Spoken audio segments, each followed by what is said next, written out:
We're gonna look at quick actions with the Meta All-in-One SDK. And we have our setup going already. So we've got the camera rig, we've got pass-through, real hand, and this cube that we dropped.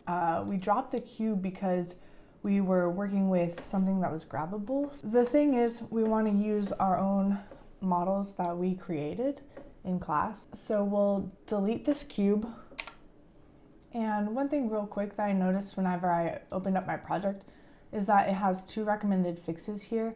And so with this Meta XR tools and project setup tool, it'll take you right to the project settings, and then you can just see what the fixes are and apply all.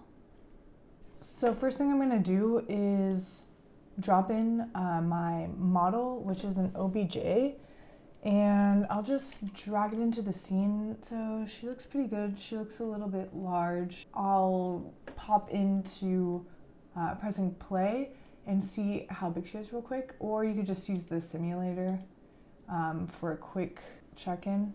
Okay, cool. And yeah, as you can see here, she's definitely way too big. She's also located in the wrong spot. Like wherever I go, she kind of follows me. And so we have to fix that. I want her to always be sitting on a horizontal surface.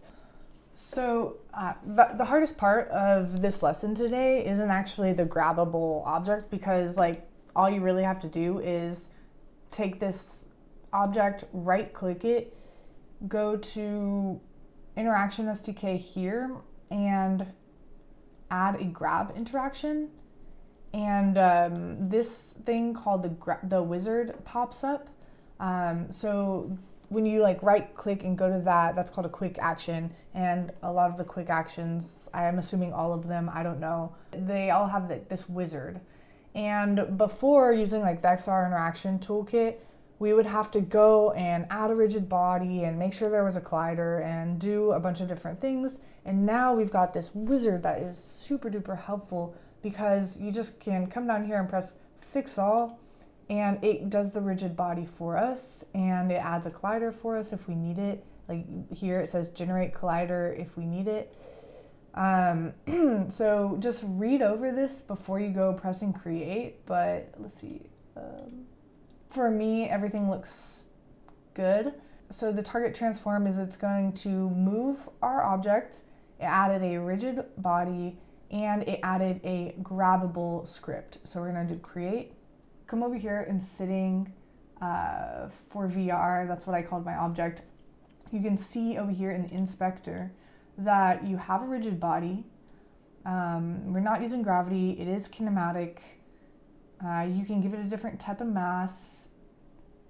It added a grabbable script. So 1 grab, 2 grab, this can be handy in the future. If you want to customize your grab, say you want to grab an object by a specific point, or move an object in a specific way, like for example, opening a door or opening a cabinet, maybe even sliding up a window or something. The box collider here is set to is trigger, which needs to be the case. And then it added this ISDK hand grab interaction.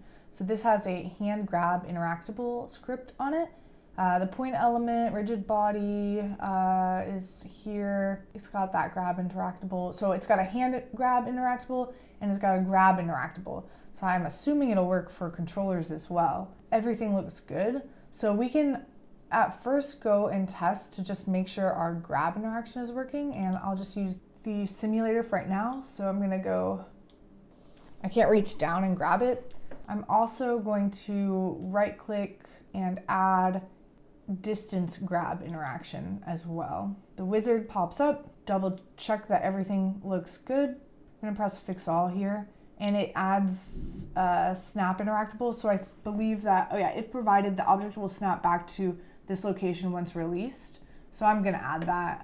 You don't have to, you can always take it off. Press create. When anything new is added by the SDK, this distance hand grab interaction, I'm just gonna come over here and educate myself a little bit on what it added. So it's got a snap interactor script that I can always uncheck if I wanted to. distance hand grab interactable, distance grab interactable, move towards target provider, reticle data mesh, and reticle data icon. So, okay, so the reticle data mesh and data icon, I believe, are the lines and the dots that will show up when we go to grab it. Let's test this real quick. Cool, so now it works. And because everything looks fairly okay in the simulator, I'm gonna test in headset now. Cool, so it is working with both hands. Both the distance grab works, and I'm just gonna test the regular grab. That works too. So now that I know that that's working, we'll practice integrating it into my actual environment. I'm gonna recreate the prefab here, and I'm also gonna make it like slightly smaller. So here I want it to be like half the size it currently is. And then I'm gonna re-drag it into my prefabs folder. Would you like to create a new original prefab or a variant from the existing prefab? Let's just do original prefab so that you can delete the other one. And then delete the other one out of your hierarchy as well.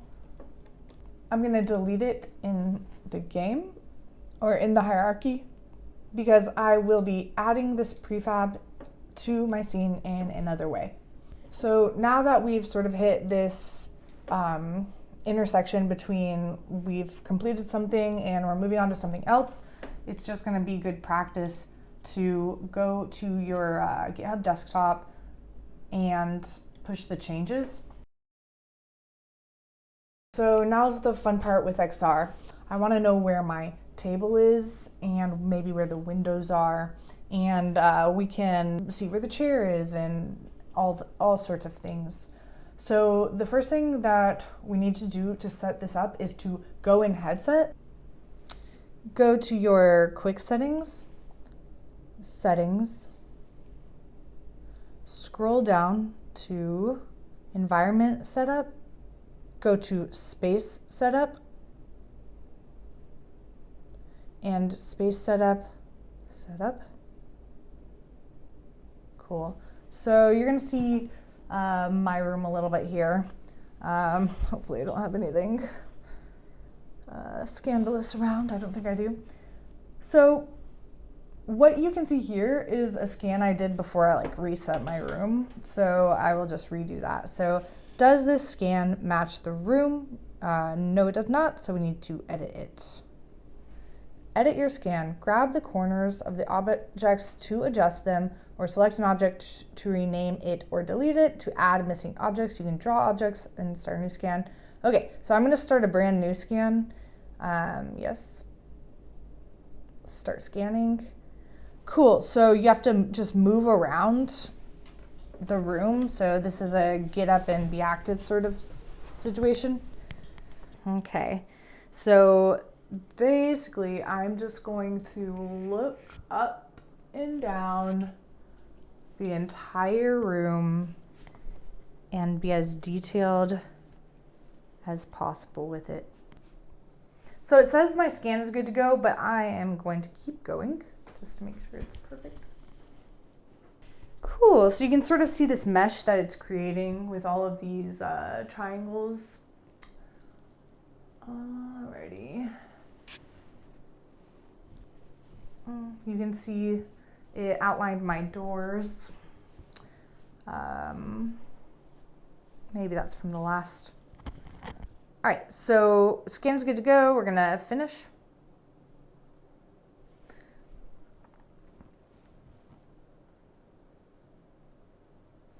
Does the scan match the room? You can edit the objects if you want. So let's look around. So it missed this piece here, but I'm not really all that concerned with that.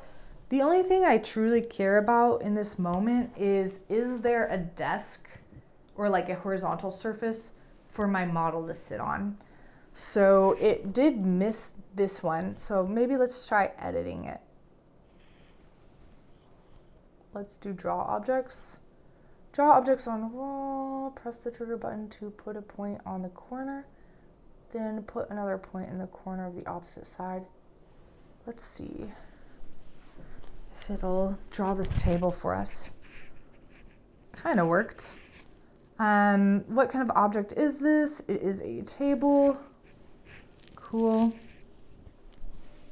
All right, so I'm gonna finish editing. Does the scan match the room? Confirm. Cool, so the headset is now recognizing the environment that I am in. So I'm going to reconnect with the link here and go back into Unity. And we need two things. So we need the effect mesh and we need this MR utility kit.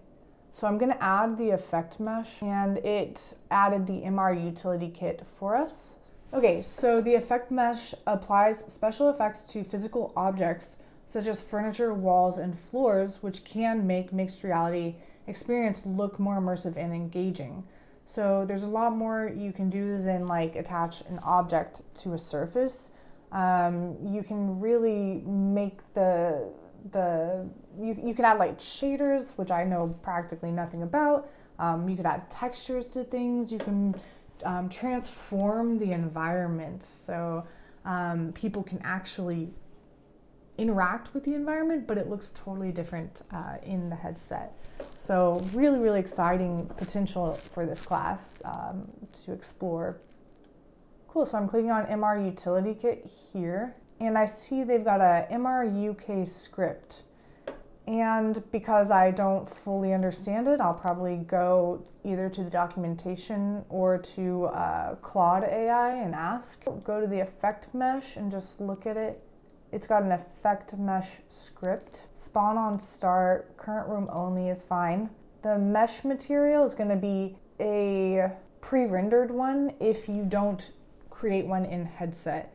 So you're not gonna see the room that you scanned until you go and press play. Cut holes, none, cast shadows, hide mesh.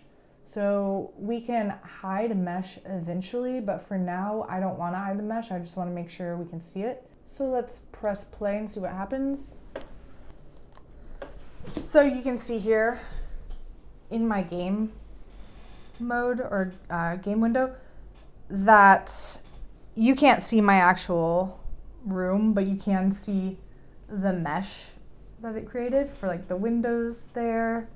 My computer's here, the table that I made myself here, the doors over here, it's got the floor, it's got the ceiling, it's got walls. So hooray, we are good to go for that. Next up, just type in spawn in the building blocks, and there's anchor prefab spawner and find spawn positions. So let's add in a find spawn positions block. And search a scene for suitable locations to place content. That's what that is. Very nice. Clicking on it and going into the inspector, we can choose our spawn object, which is going to be our model. Drag and drop that prefab here. Current room only.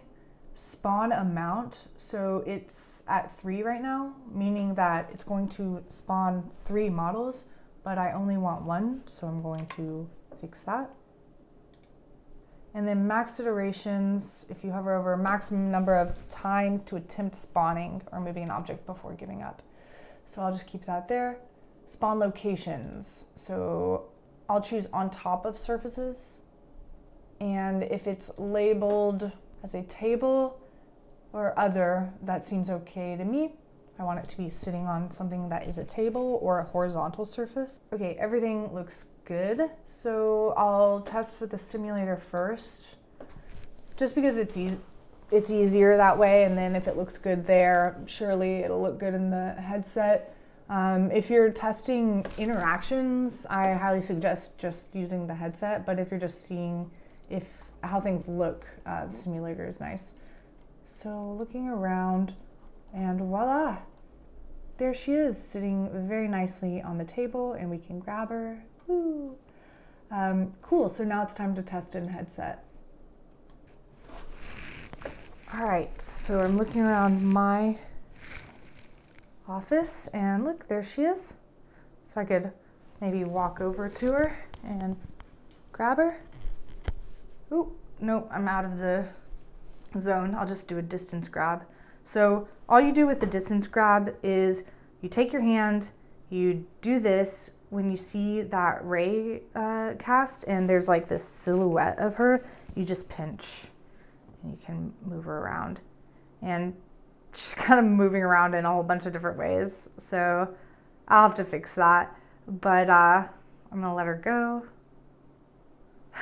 Look at that, she's just spinning. What is happening? Fascinating. Okay, well there's gotta be a fix for that. I kind of like it for right now. What? Okay, so I went to my model and I opened it up. Let's just do that again. So go to your model, open it. Maybe it has something to do with the hand grab interaction or the distance grab interaction. Let's start with the distance since that's where I'm having my problems. Snap interactor. I'm gonna turn off the snap interactor script and I will uncheck this snap zone and test. All right, cool. So now whenever I grab my object, everything looks good. So I'm gonna pass it to my other hand and it works. Voila, very cool. Awesome. So you have to take off that snap position script and block that was messing us up. So there you have it. Now we can uncheck the mesh because that's just there for our debugging and our work in progress. And then you'll have an object that you can have people grab and examine close up. And then the next video that we're going to do is when I go up and I grab my object, I want to do a scene transition into virtual reality. More on that in the next video. Thank you for watching.